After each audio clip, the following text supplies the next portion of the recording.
Mais uma vez agradecemos a presença de você que está aqui conosco, a você que está assistindo através das mídias. É um privilégio que nós temos de nesta manhã estarmos iniciando uma semana de oração muito especial. Uma semana com temas assim extraordinários apresentados por uma pessoa extraordinária. E eu vou chamá-lo aqui à frente. Chega mais. Chega mais. Mais pertinho. Agora ajoelha. Nós vamos orar. Pastor Luiz Gonçalves. Luiz, que alegria ter você aqui. Você sabe que todo esse pessoal que está aqui é um pessoal que tem um carinho por você assim, extraordinário. Você é cria daqui, você conhece mais eles do que eu. E que privilégio, muito obrigado. Pastor Luiz, quando foi feito o convite a ele demorou umas 2 semanas e eu falei, caramba, agora perdi, porque é convite. Aí falei para ele assim, pastor, me responde. Aí ele falou assim, estou nos Estados Unidos.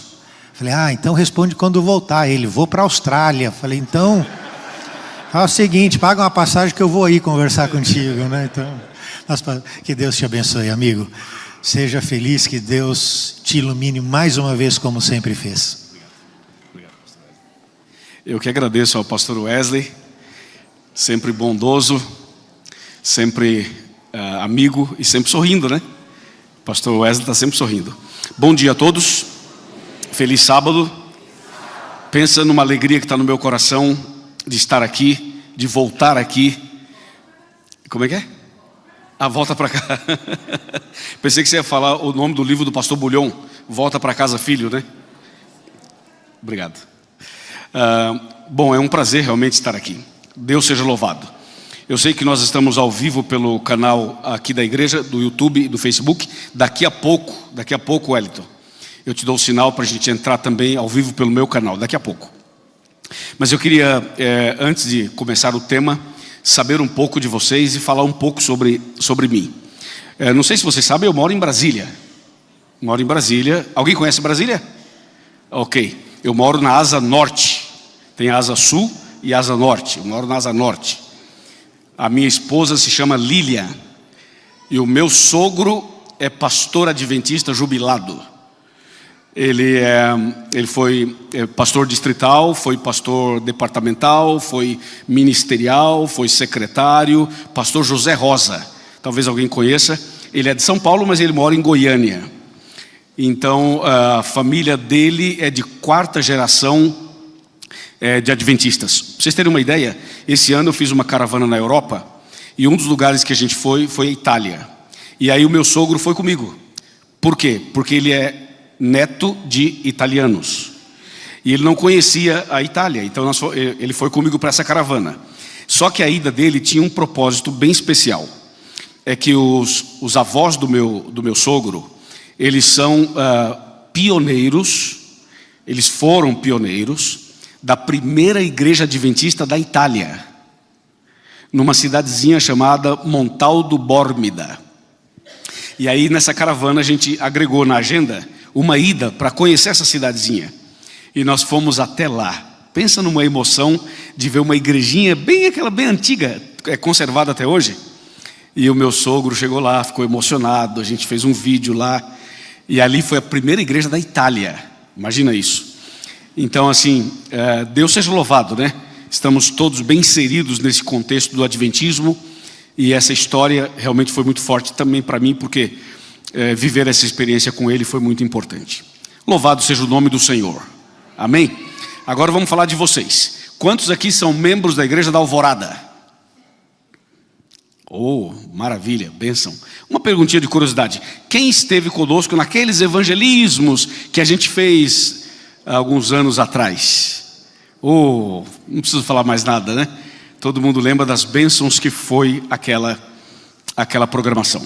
Agora uma outra pergunta, quantos aqui são adventistas, mas não são aqui da Alvorada, são de alguma igreja aqui da região? Oh, beleza, muito bom, sejam bem-vindos. E quantos aqui não são membros da igreja adventista? Levanta a mão, por favor. Várias pessoas, sejam todos bem-vindos. Sintam-se bem aqui e que Deus os abençoe muito. Ok, nós vamos então fazer o seguinte agora. Wellington, podemos entrar ao vivo no meu canal? Aí, quando estiver ao vivo, você me dá um sinal. Já estamos ao vivo. Bom, vocês sabem que eu estou fazendo um trabalho muito grande nas redes sociais. Alguém me acompanha nas redes sociais? Já são inscritos no canal? Estou de olho, hein? O meu canal no YouTube é Luiz Gonçalves Oficial. No Instagram também, no TikTok também, no Facebook também, em todas as redes também. E eu quero convidar vocês para acompanharem ali. São vídeos diários, são meditações diárias e transmissões ao vivo como essa. Essa estamos transmitindo pelo canal da igreja, pelo meu canal e pelo Facebook da igreja também. Ok, nós vamos agora ao tema de hoje. Eu estou vendo o tempo ali na tela e já me disseram que tem que olhar para aquele tempo o tempo todo. Nós vamos fazer mais uma oração e vamos abrir a Bíblia para o tema de hoje. Sentados mesmo, oremos. Querido Pai Celestial, é uma alegria estarmos na Tua presença nesta manhã. É muito bom estar na Tua casa para meditar na Tua palavra. Pedimos sabedoria e a direção do Espírito Santo. Eu sei que o Espírito Santo está aqui. O nosso pedido é que Ele permaneça aqui e que Ele se movimente aqui dentro. Que o Espírito Santo visite cada um nesse instante. E que o nosso coração seja tocado, preparado, aquecido para receber a Tua palavra. Abençoa também os internautas, que sejam também visitados pelo Teu Santo Espírito. Em nome de Jesus, amém. Apocalipse capítulo 7. Tema de hoje, os que são mais, não vou dizer antigos, mas os que conhecem um livro bem antigo, vão lembrar o porquê que eu coloquei o título desse sermão. Olha o título, A Mão de Deus ao Leme. Alguém lembra desse livro? É um dos livros antigos, maravilhoso livro da Casa Publicadora Brasileira, A Mão de Deus ao Leme. Então o título do meu sermão é exatamente esse, A Mão de Deus ao Leme. Apocalipse 7, de 1 a 3, diz assim: Depois disto, vi 4 anjos em pé, nos 4 cantos da terra, conservando seguros os 4 ventos da terra, para que nenhum vento soprasse sobre a terra, nem sobre o mar, nem sobre árvore alguma. Vi outro anjo que subia do nascente do sol, tendo o selo do Deus vivo, e clamou em grande voz aos 4 anjos, aqueles aos quais fora dado fazer dano à terra e ao mar, dizendo: Não danifiqueis nem a terra, nem o mar, nem as árvores, até selarmos na fronte os servos do nosso Deus. Até aqui. Estão vendo essa banquetinha aqui? Toda vez que eu sentar aqui, ó, assim, vai ser o chega mais perto. Entendeu? E essa banquetinha aqui é uma linguagem de internet, tá? Porque nós estamos ao vivo.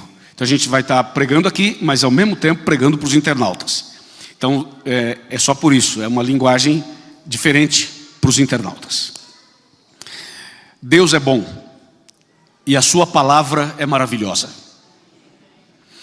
Vocês lembram o que aconteceu no carnaval deste ano, aqui no Brasil? Aconteceu um episódio muito curioso entre 2 cantoras famosas. Uma cantora considerada evangélica e a outra considerada não evangélica. E aquela cantora que é evangélica, do seu trio elétrico, por incrível que pareça, o seu trio elétrico, no carnaval, ela se levanta e ela se dirige a outra cantora do outro lado de lá e fala: fulana de tal, o apocalipse vai chegar em 5 a 10 anos. E vem o arrebatamento secreto. E Jesus vai voltar. E a outra cantora do lado de lá falou assim: não vai vir apocalipse coisa nenhuma. Nós não vamos deixar. Vamos macetar o apocalipse.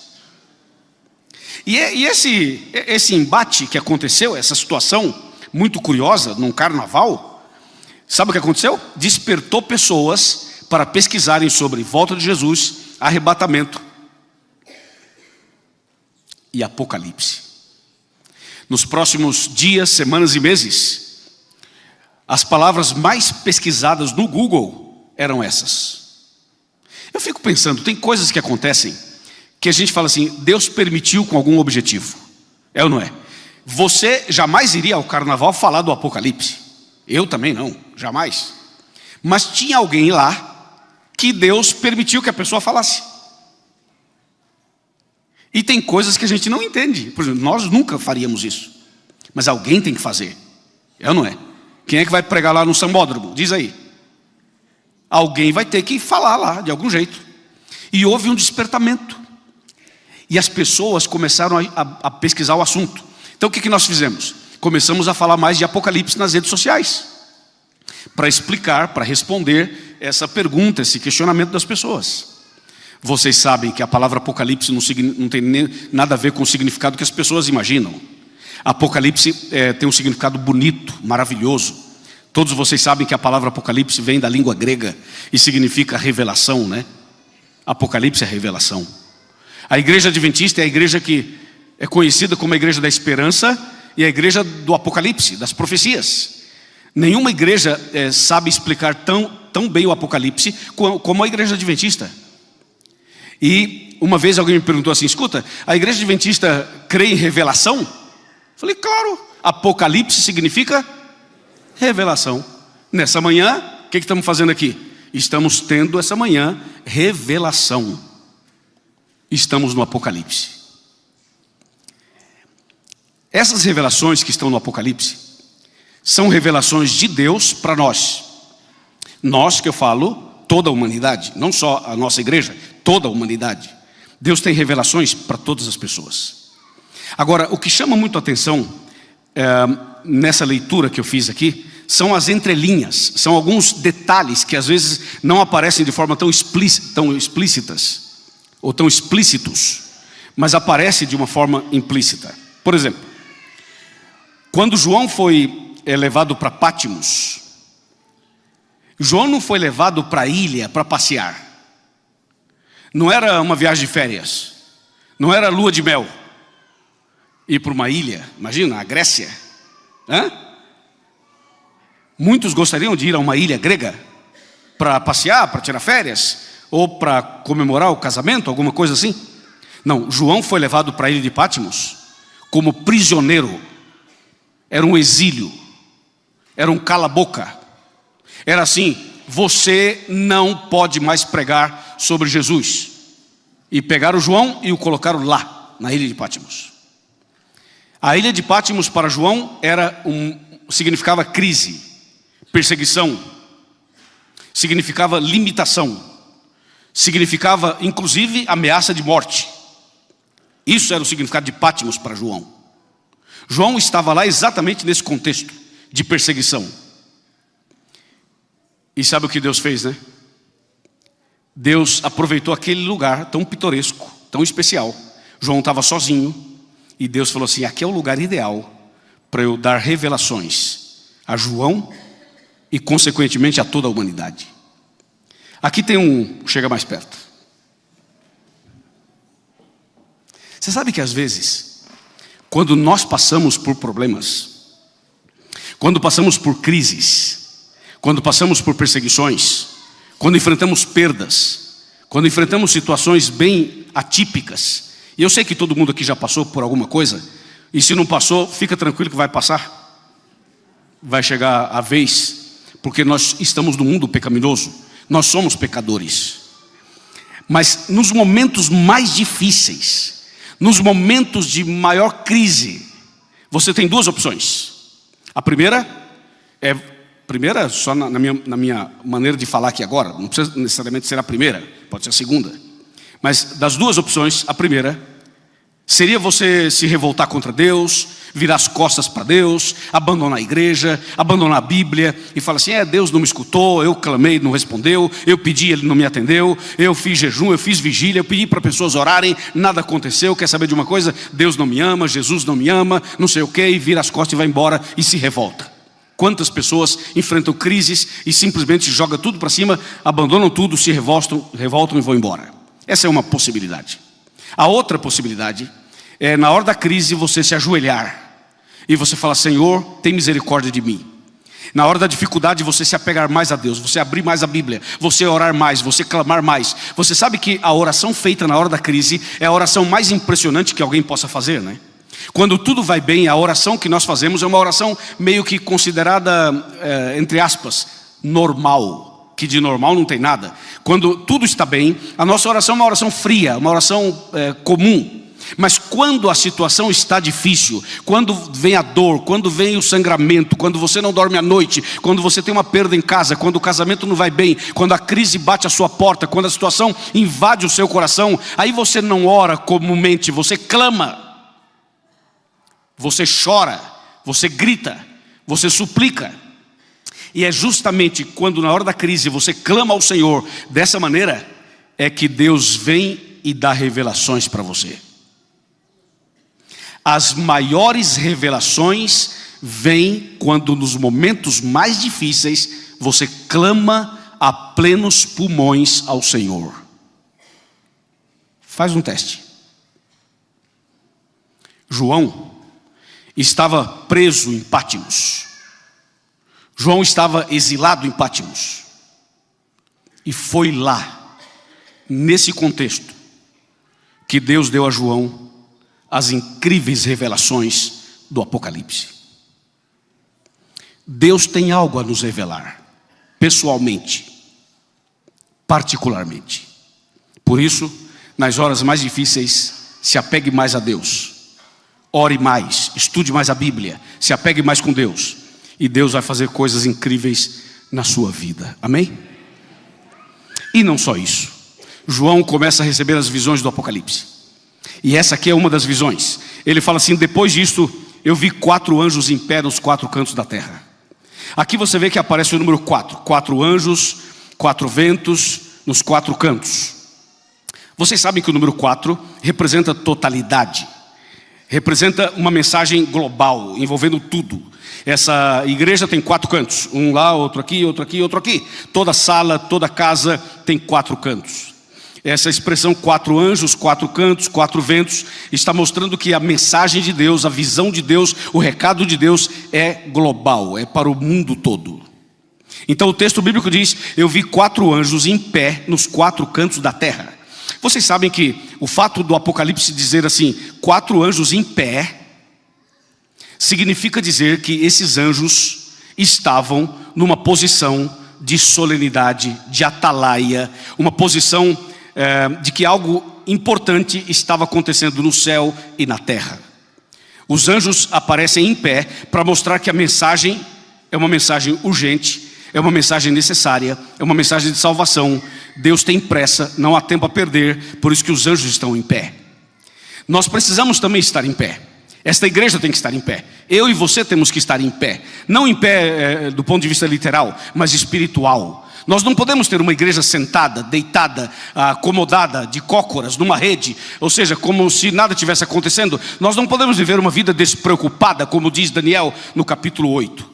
É preciso que nós todos, como servos de Deus, possamos nos levantar, como diz a Bíblia. Os anjos estavam em pé e nós temos que estar em pé. Em pé significa estarmos atentos às profecias, estarmos em comunhão com Deus, estarmos vigiando e orando o tempo todo, acompanhando o que diz a Bíblia e o que acontece lá fora. Vigiar e orar é o que significa estar em pé, como diz a Bíblia. Os anjos estavam em pé. Vocês sabem que nesse momento lá no céu acontece o juízo final, a primeira fase, e aqui na terra acontece a pregação do evangelho, acontecem outras profecias que estão se cumprindo. É um momento bastante importante e solene, por isso os anjos estão em pé. E a Bíblia diz que esses anjos estavam em pé nos 4 cantos da terra, nos 4 pontos cardeais da terra.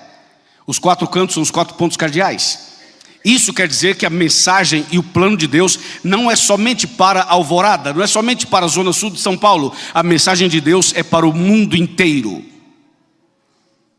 Jesus, quando morreu na cruz, não morreu para salvar apenas as pessoas da zona sul de São Paulo. Ele morreu para salvar também os árabes. Morreu para salvar os hindus, morreu para salvar os japoneses, morreu para salvar os budistas, morreu para salvar os agnósticos, morreu para salvar os judeus, morreu para salvar os cristãos, ele morreu para salvar até mesmo os ateus. Jesus, quando morreu na cruz, morreu para salvar os 4 cantos da terra. Amém, irmãos? Por isso que os 4 anjos, eles estão em pé nos 4 cantos da terra. A visão da evangelização, da pregação, tem que ser uma visão global. A missão é global, porque os anjos estão em pé nos 4 cantos da terra. E a Bíblia diz que os anjos estão segurando os ventos. Todos nós sabemos que os ventos aqui, de acordo com Jeremias 51, de 1 a 5, representam guerras, conflitos, batalhas, problemas que o mundo inteiro passa. Então, o ato de segurar os ventos aqui tem um significado muito forte. Segurar os ventos aqui tem o seguinte significado. No verso 2 e 3 vai explicar, mas antes de ler o verso 2 e o 3, e para explicar em detalhes, eu queria dizer que o ato de segurar os ventos é um ato de graça, de misericórdia e de bondade.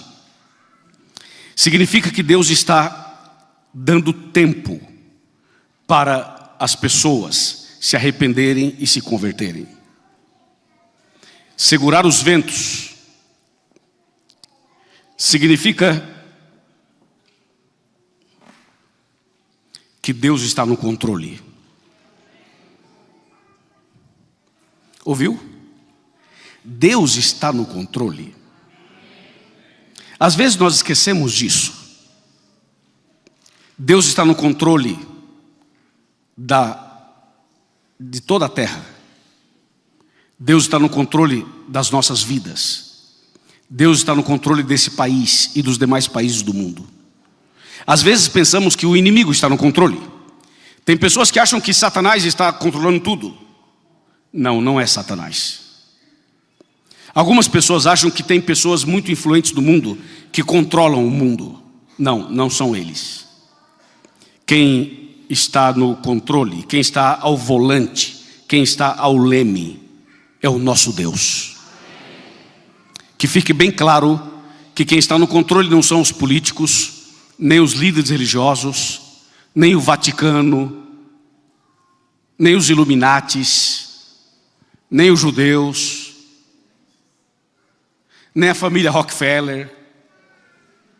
Que fique bem claro que quem está no controle não são os poderosos do mundo árabe. Não.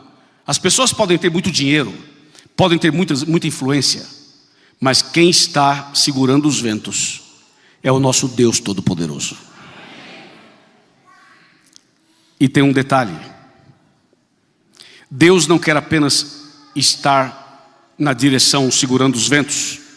Deus também quer estar na direção da nossa vida. E você sabe que falar que Deus está no controle do mundo é fácil falar, e é fácil entender, e é fácil aceitar que Deus está no controle. Mas o que é difícil é deixar esse Deus assumir o volante da nossa vida. Isso é mais difícil. Quer ver uma perguntinha básica aqui para o internauta e para você que está aqui? Deus pediu para Noé construir a arca, certo? Certo? Está fraco. Certo? Ok, Deus pediu para Noé construir a arca. Tá. E Deus falou para Noé que ele também, o próprio Noé foi quem desenvolveu o projeto? Ou Deus deu o projeto? Mas quem construiu a arca? Tá. Por que Deus deu o projeto, mas quem construiu foi Noé? Por que Deus não falou assim: Noé, faça o projeto você, desenvolva o projeto, e você faça tudo e construa? Não, Deus falou assim: você vai construir a arca, mas eu dou o projeto, eu vou dar o desenho para você. Eu quero a arca desse jeito, com esse tamanho, com essas medidas, assim, assim, assim. A razão pela qual Deus pediu a Noé que construísse uma arca conforme as medidas e o projeto de Deus, tem mais de uma razão. Uma delas, sabe qual é? É que se Noé fizesse o projeto, ele colocaria leme na arca. E no projeto de Deus não tinha leme. Deus estava dizendo assim: você faz a arca, eu dou o projeto. Aí você entra, tranca a porta por dentro, eu tranco por fora, e aí confia em mim e deixa que eu vou dirigir sua vida. Uma vez estava tendo um voo, e quem viaja de avião sabe que tem alguns tipos de turbulências, e a severa é a mais assustadora. E esse avião entrou numa zona de turbulência severa. Então as pessoas ficam assustadas, óbvio. Então um orava daqui, outro se benzia dali, um gritava, outro chorava, enfim, tudo isso. E tinha um garoto sentado mais à frente, e ele estava com um aparelho eletrônico, tipo um tablet, jogando. Estava tendo um joguinho, brincando ali. E todo mundo desesperado e o garoto brincando. O joguinho. Alguém chegou para ele e falou assim: não é possível. Esse menino é o único que está tranquilo. E está todo mundo desesperado e esse menino está tranquilo. A pessoa chegou e falou assim: ei, garoto, você não está com medo não do avião cair? Ele falou assim: não. E continuou jogando. Como não? Ele falou: não, o piloto é meu pai.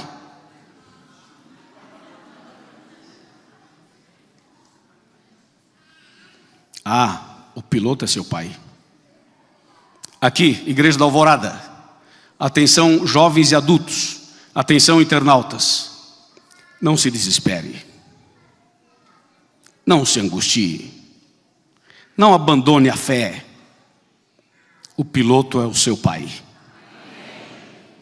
Ele está no controle, segurando os ventos, conduzindo a arca, conduzindo a nossa vida. Confiemos totalmente nele. Amém? Por isso os 4 anjos estavam nos 4 cantos da terra, segurando os ventos. E a parte final dessa meditação passa por dois pontos.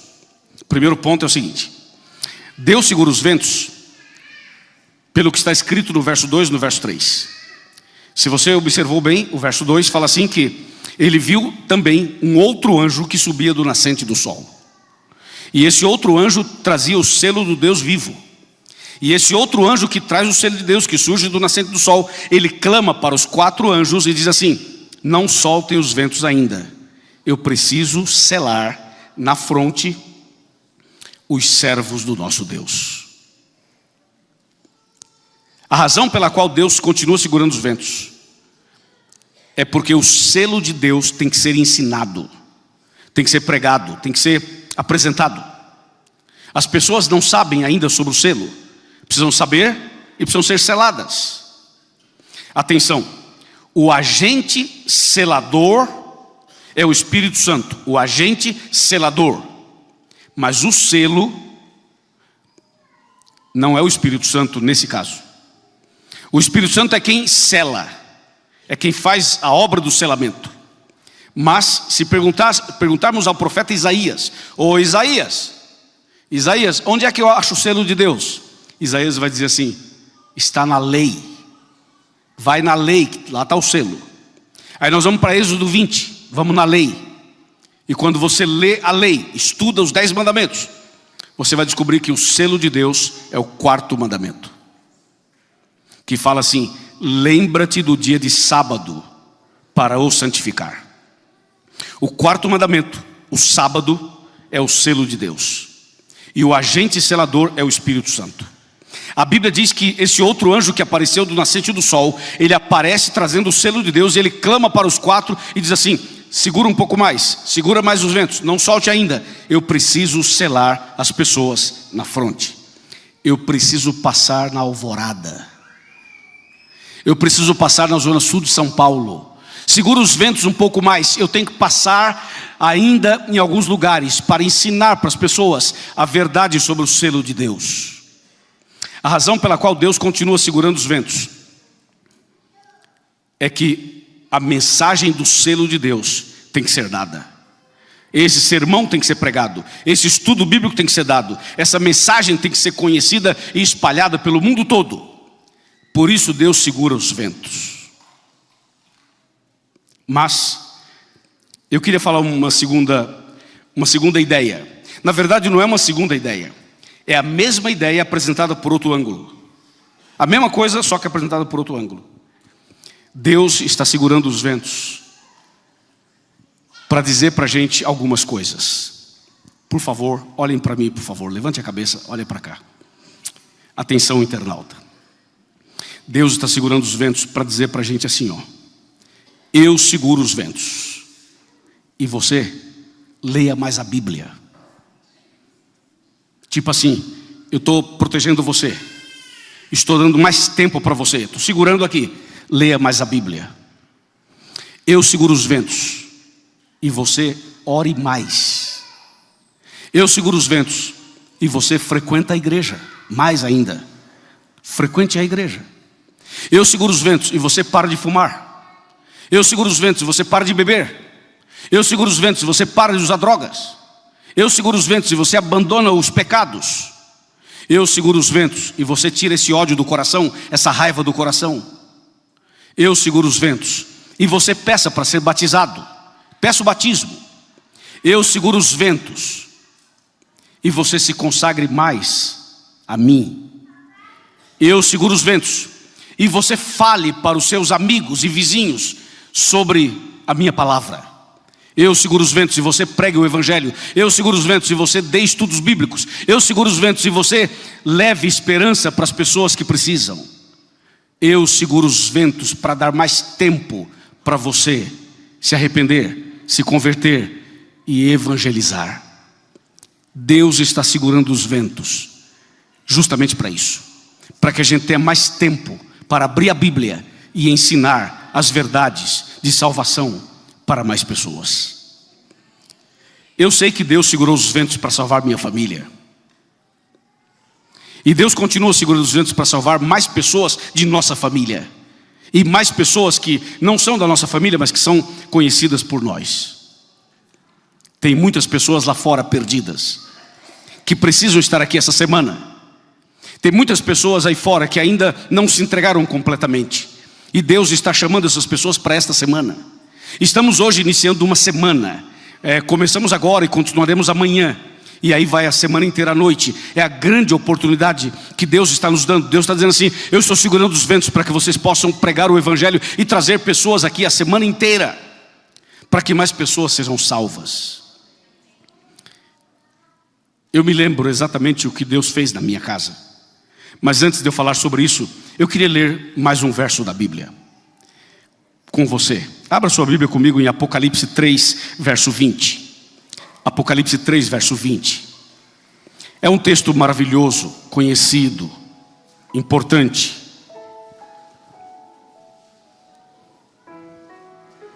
Apocalipse 3, verso 20 diz assim: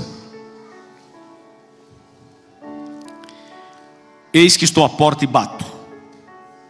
Se alguém ouvir a minha voz e abrir a porta, entrarei em sua casa e cearei com ele e ele comigo. Enquanto Deus está segurando os ventos, Ele está batendo a porta do nosso coração. Em 1986 foi quando eu me entreguei a Jesus. Naquela ocasião a minha família não aceitava, não entendia. Vocês sabem, eu sou de uma família de 8 irmãos, sendo 7 homens e uma mulher. Com papai e mamãe somos em 10. E nós somos de uma família católica, como a maioria dos brasileiros. E Deus me chamou de uma maneira incrível. Alguns de vocês conhecem a história de como eu conheci a mensagem. E quando eu aceitei essa mensagem e me batizei, alguns dias antes, eu me lembro como hoje, meu pai me chamou e disse assim: você vai se batizar nessa igreja? Eu falei: sim, senhor. O meu pai disse assim: posso te pedir uma coisa? Sim, pode. Não batiza não. Eu falei: por quê? Ele falou assim: não sei, só não batiza. Eu perguntei: o senhor conhece essa igreja? Não, não conheço. O senhor já foi lá alguma vez? Não. Então por que o senhor não quer que eu me batize? Ele falou, não quero que você batize. Nós fomos criados respeitando muito os nossos pais. Toda vez que encontrava meu pai e minha mãe, as primeiras palavras, sabe quais eram? Bença papai, bença mamãe. Alguém fazia ou faz isso? Então a gente se entende. O respeito. Eu nunca respondi meu pai, nunca. Mas naquele dia eu respondi meu pai com respeito. Eu disse, papai, eu vou me batizar. Ele falou assim, se você se batizar, você não será mais meu filho. Uau, é duro ouvir isso, não é? Muito duro. Eu falei, papai, eu vou me batizar e o senhor sempre será meu pai. Bem, eu me batizei. Eu e o Pedro, meu irmão Pedro, nós dois. A minha família toda era contra essa decisão. Mas a gente continuou firme nesse propósito. 5 anos depois, aconteceu um milagre. Eu estava um dia andando nas ruas de Itaquera, Zona Leste. Eu trabalhava com o pastor Campo Longo. Alguém lembra do pastor Campo Longo? Alcides Campo Longo? Eu trabalhava com ele, lá em Itaquera. José Bonifácio. Aí eu estava andando nas ruas de Itaquera. Eu era obreiro bíblico, ia de casa em casa dando estudos bíblicos. E andando nas ruas de Itaquera, eu me lembro, parei assim na rua, olhei para cima e falei assim, Deus, o senhor conhece minha família? E eu imaginei Deus falando assim, claro que eu conheço. O senhor poderia converter minha família? Eu imaginei Deus dizendo assim, claro que posso. Se o senhor converter minha família, eu faço 3 promessas. A primeira, o senhor converte minha família e eu prometo formar uma equipe de evangelismo com os meus irmãos. Segundo, o senhor converte minha família e eu prometo estabelecer a igreja em Aparecida do Norte. Terceiro, o senhor converte minha família e eu prometo fazer evangelismo em Roma. Novo na fé não sabe o que fala, né? Eu falei isso.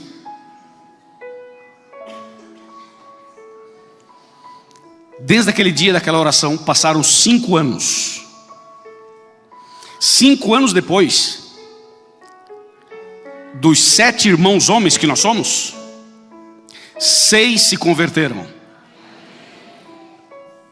E hoje, dos 6, 5 são pastores. E vocês conhecem, acho que todos eles, ou quase todos eles. Assim que eles se converteram, eu formei uma equipe com os meus irmãos e trabalhamos aqui na Alvorada. Trabalhamos aqui no antigo IAE, atual UNASP. Trabalhamos aqui no Capão, aqui em Campo de Fora, toda essa região aqui por vários anos. Vocês lembram disso? Aquilo que aconteceu aqui já era fruto disso que eu estou contando para vocês. Primeira promessa, formar a equipe, promessa cumprida. Depois eu fui para Aparecida. E lá morei lá por 3 anos. E estabelecemos a igreja lá. Até hoje temos a nossa igreja lá em Aparecida. Foi uma bênção. No primeiro batismo em Aparecida, batizamos 119 pessoas. Foi uma coisa divina mesmo, a manifestação de Deus. Das 3 promessas, 2 foram cumpridas. E agora escutem. Eu não disse a vocês que eu fui à Itália fazer uma caravana na Europa, passamos pela Itália também. Meu sogro foi comigo, contei para vocês. Aí, dessa vez agora, no mês de julho, fiz a caravana de evangelismo. Aí fomos até Roma, para visitar Roma. Demos mais uma passada ali. Aí uma família adventista que mora em Roma nos recebeu para nos dar, tipo, guia turístico, nos levar nos lugares ali. E a família adventista é assim: a mulher é brasileira e o marido é italiano. E o marido, quando me viu, ficou emocionado, começou a chorar. O italiano. Eu falei: o que aconteceu, Luciano? Luciano é o nome dele. Ele falou assim: não, é que eu me tornei adventista vendo os seus vídeos. Aí a gente ficou com eles ali, conversamos, oramos, eles nos levaram para fazer o passeio. Aí depois o Luciano me chamou à parte e falou assim: por que você não faz evangelismo em Roma?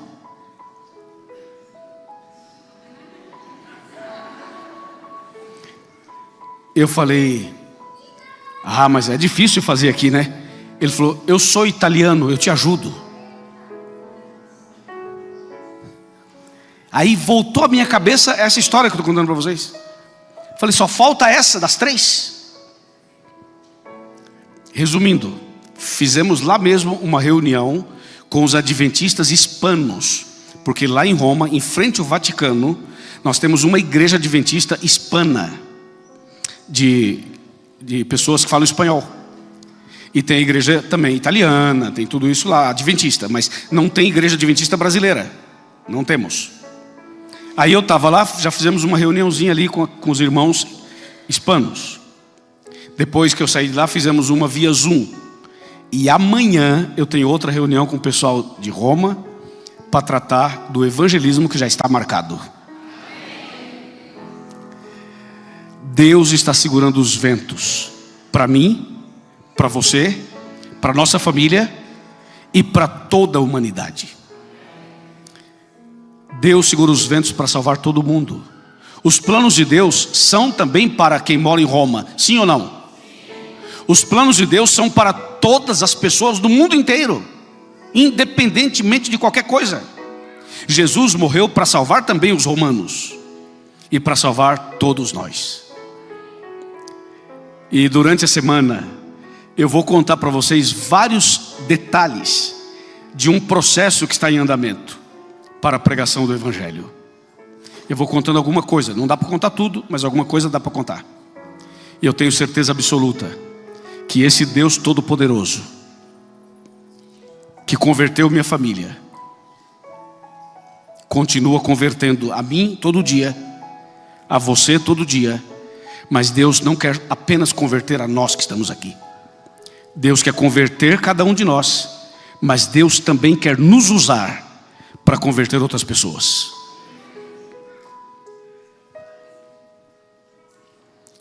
Nesta manhã, tanto nas redes sociais quanto aqui, tem alguém que precisa tomar uma decisão. Tem alguém que precisa se entregar. E Deus está chamando você para fazer um concerto com Ele hoje. Deus está chamando você para fazer uma entrega total hoje. Você que já se entregou a Jesus, hoje é dia de renovação. Hoje é dia de dar um passo a mais. E eu queria convidar você que já é membro dessa igreja para estar conosco a semana inteira e para convidar os seus amigos para estarem aqui. E em segundo lugar, eu tenho pessoas aqui que ainda não se entregaram e precisam fazer isso.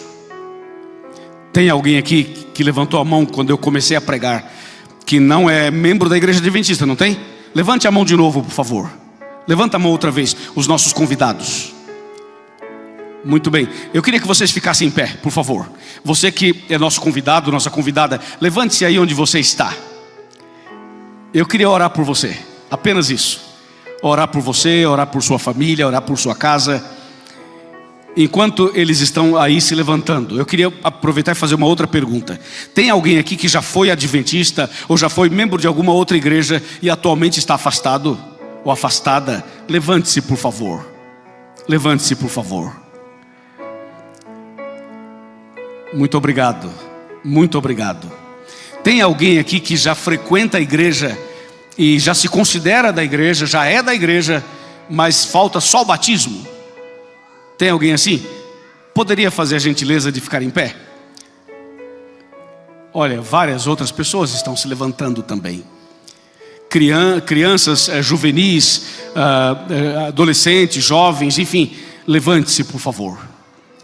E agora eu queria pedir aos irmãos adventistas que conhecem essas pessoas, que por favor se levantem ao lado delas.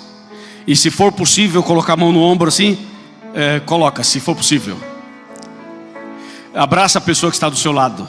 Ela está sozinha ainda. Você está com elas aqui? Ok. Essa garota está em pé, mas está sozinha. Alguém precisa levantar ao lado dela. Deixa eu ver. Ali já está.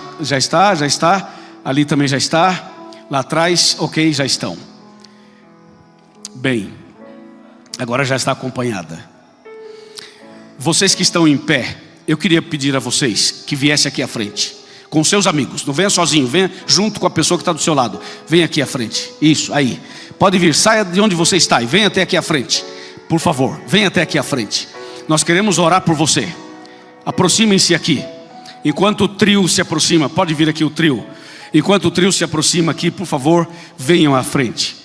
Com seus amigos, com seus familiares, com seus convidados. Sejam muito bem-vindos. Olá, tudo bem? Seja bem-vinda, viu? Bem-vinda. Daqui a pouco eu vou descer aí para abraçar vocês. Mas por favor, venham à frente. Muito obrigado. Deus abençoe você. Agora eu tenho mais 2 perguntas a fazer. Próxima pergunta. Tem aqui alguma mãe, ou algum pai, ou algum avô, ou alguma avó, que está pensando assim: Deus está segurando os ventos para resgatar minha filha, para resgatar meu filho. Deus está segurando os ventos para salvar meu neto, minha neta. Deus está segurando os ventos para salvar meu marido, minha esposa, minha família. Tem alguém sentado aí que já é adventista e está pensando em alguém da família? Fica em pé representando esse alguém. Levante-se representando seu filho, sua filha, seu pai, sua mãe, seu marido, sua esposa, ou um neto, ou uma neta, ou um vizinho, uma vizinha, um colega de trabalho, de escola. Levante-se representando alguém que você sabe que Deus está segurando os ventos para salvar essa pessoa. Está vendo o trio? Todos nós também temos. Ou familiares. Eu estou pensando aqui em 5 da minha família. 5. Vamos fazer isso e vamos orar, vamos clamar por eles. Pedir a Deus que resgate essas pessoas todas. E agora, mais uma pergunta. Tem alguém aqui que gostaria que eu orasse por você, especificamente, para que você se batizasse? Quem aceita uma oração para se batizar um dia? Levanta a mão quem aceita uma oração para se batizar. Você que aceita a oração para se batizar, sobe aqui do meu lado, chega mais perto. Pode subir aqui na plataforma, aqui no altar. Pode ficar aqui do meu lado, pode ficar aqui. Depois o trio vai passar para frente, nós vamos ficar aqui atrás. Venham com os amigos que estão com eles, venham com eles. Não os deixem sozinhos. Eu não sei se os pastores estão disponíveis agora. O pastor Wesley, se ele está disponível. O pastor Rogério, não sei se está disponível. Se estiverem disponíveis, venham aqui à frente. Os pastores. Veja, é um convite bem tranquilo que eu estou fazendo. Então ninguém se sinta assim, tipo assim, não fui lá, então eu sou menos. Não, nada disso. É só um convite, mas fiquem bem tranquilos e à vontade. Aqui eu estou chamando os que querem uma oração, pastor, para se batizarem. E tem mais uma coisa, hein? Esta semana nós vamos ter batismos aqui. Esta semana. E eu tenho a alegria, se vocês me permitirem, de fazer a pregação no dia do seu batismo. E ajudar nesse processo da sua conversão, do seu batismo e da sua entrega. Tem mais alguém que aceita uma oração para se preparar para o batismo? Se tiver mais alguém, levante a mão, por favor. Ok. Olha, não sei se todos vocês conhecem o pastor dessa igreja. Conhecem? Conhecem? Esse aqui, pastor Wesley. Caso alguém não conheça, porque acho impossível, mas... Impossível não, difícil. Mas aquele ali é o pastor dessa igreja. Cadê o pastor? Tá ocupado. Ok. O trio vai cantar já já. Mas antes de cantar, essa câmera aqui do meio, você me dá um chega mais perto, amigão? Quando você der, chega mais perto, eu estou olhando para a câmera. Aí você levanta o braço para eu saber que chegou. Ok. Eu quero falar com você que está assistindo a gente agora. Quem é você? Qual o seu nome? Está onde? Está em casa? Ou está no trabalho? Ou está viajando? Ou está dentro do avião? Sabe que hoje dentro do avião também tem Wi-Fi e a pessoa assiste muita coisa dentro do avião. Ou você está doente? Está numa cama? Está difícil, né? Não teve uma boa noite? As coisas estão difíceis em casa, né?